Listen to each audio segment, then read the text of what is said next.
La sociedad de los Saiyajines. ¿Se han puesto a analizar detalladamente cómo se rigen los Saiyajines como sociedad? ¿No? Pues yo sí, y quise hacer un video al respecto. Así que aquí te explico cómo estos Homo sapiens con cola de mono se rigen como sociedad. Y bueno, hay que tener en cuenta que hay dos versiones que se han visto como sociedad en los Saiyajin. La versión de Toei y la de Akira Toriyama. La de Toei es más esencial, es decir, más extremista. Y la del señor Toriyama que es más realista. Ambas en esencia son iguales, son unos clasistas de mierda. En ambas versiones el estatus del Saiyajin se basa en su nivel de poder, no en dinero ni propiedades ni nada material, sino en meramente nivel de poder, porque es gracias a eso que obtendrás riqueza. En ambas versiones se mantiene eso, que directamente va relacionado con el orgullo Saiyajin, que es lo que los caracteriza como raza. Pero bueno, la versión del señor Toriyama cuenta con matices que difieren un poco con las de Toei.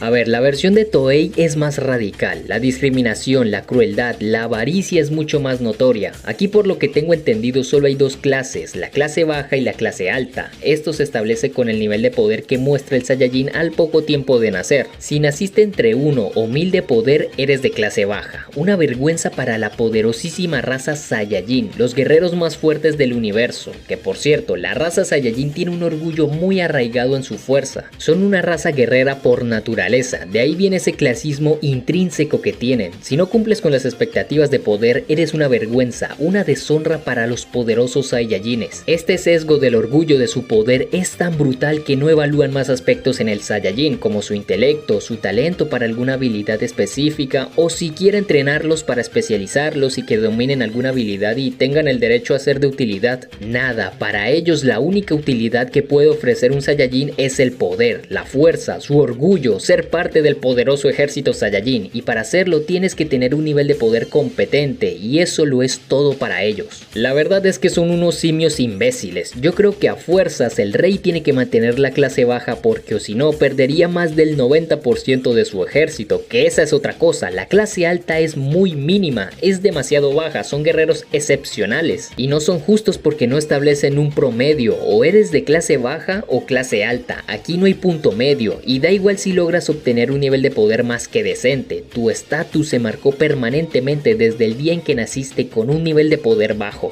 Y uno pensaría que entre familia no hay esta discriminación por el nivel de poder. A fin de cuentas es tu sangre y tienes que amarla. Pues no, aquí no importan los lazos de sangre, ni que seas su madre, padre, hermano, tío, primo. Tu respeto como individuo depende del poder con el que nazcas, sin importar la familiaridad. De hecho, el desprecio es aún mayor porque tu orgullo se verá afectado por el vínculo sanguíneo que tengas con un Saiyajin de clase baja. Y si cumples con la expectativa, pues no podría decirse que es amor genuino, más bien sería amor a tu ego intacto. Porque si tu hijo nació con un gran nivel de poder, es por ti, por tu sangre, por tus genes, él te lo debe. Pero si no es así, te desheredan en el mejor de los casos o te pueden exiliar. Así como le pasó al hermano de Vegeta, siendo el hijo del rey de los Saiyajin, es un pecado deshonroso nacer tan débil. Ni siquiera lo dejó ser un soldado de clase baja, lo mandó a su merced a otro planeta, pobrecito amigo. O todo lo contrario, como le pasó al Broly de Toei, que por envidia te manden a matar. Como ya sabemos, Broly nació siendo el legendario Super Saiyajin de aquella profecía de que cada 1000 años nacería ese legendario guerrero, con un poder monstruoso que le provoca muchos recelos al rey, ya que no viene de su linaje real, no es su sangre, y eso le causa mucha inseguridad, por lo que tiene que mandarlo a matar.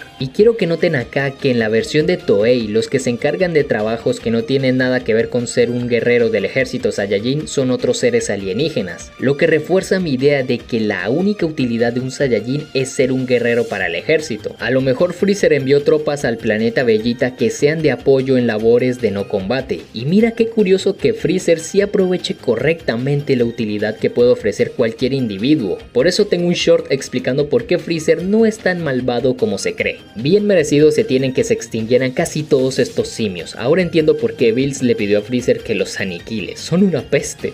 Pero el rey Vegeta era una peste. Bien, ya quedó clara la sociedad Saiyajin de Toei. Ahora pasemos a explicar la versión del señor Akira Toriyama.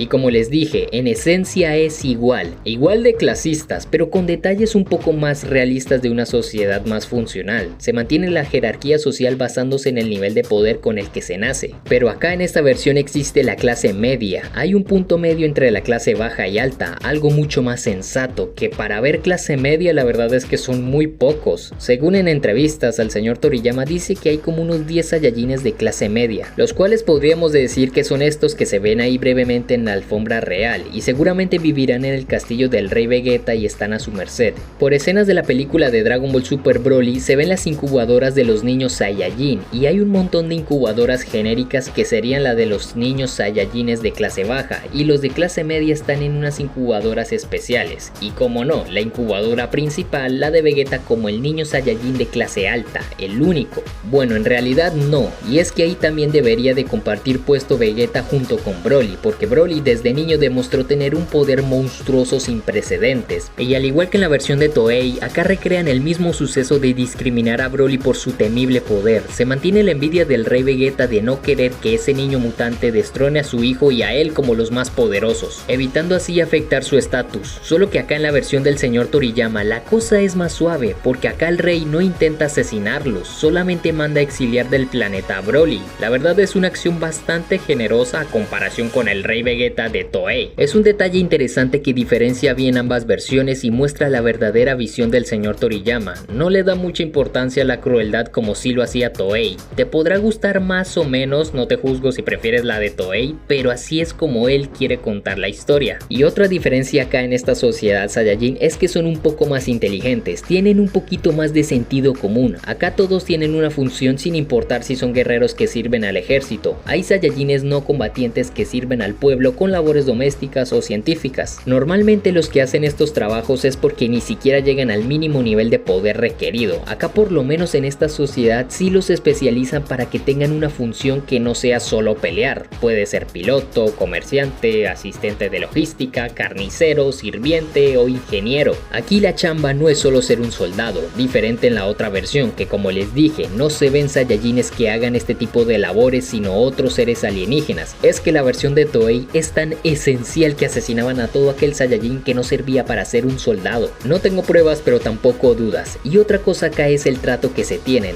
no es tan hostil, de hecho hay algún que otro Saiyajin amable por ahí. Y bueno, ese trato amable viene mayormente de los Saiyajines no combatientes. En cuanto a amabilidad en los soldados, el único que ha demostrado un trato así es Bardock. Lo vemos en el manga de Super cuando este salva a un niño de la aniquilación hecha por Saiyajins, también cuando decide enviar a su hijo Kakaroto a otro planeta porque tiene un mal presentimiento. Gine le dice a su pareja que es raro que un hombre Saiyajin demuestre tanta preocupación hacia sus hijos, y más si este es de clase baja. Vemos una faceta diferente en el comportamiento masculino de los Saiyajin, resaltándolo como una rareza dentro de la raza, y es interesante porque vemos una mayor diversidad de personalidades y comportamientos. Así que bien, más o menos esas serían las diferencias que tienen ambas versiones. La primera es la más radical y severa, no hay punto medio en la labor como soldado. La única utilidad es ser un peleador que sirve a su pueblo, y la familiaridad solo importa cuando naces con un nivel de poder admirable. Si no es así, se desprecian. Y la otra versión, la del señor Toriyama, una sociedad más realista entre comillas, donde se ve una mayor diversidad en el comportamiento y en más funciones que se requieren en una sociedad funcional, donde los genuinos lazos familiares son posibles pero poco frecuentes. En pantalla les estaré poniendo las diferencias claves más evidentes entre ambas versiones. Lo esencial es que en ambas tienen ese clasismo tremendo como sociedad, esa discriminación inevitable que tienen debido a ese orgullo tan arraigado de su fuerza como raza guerrera.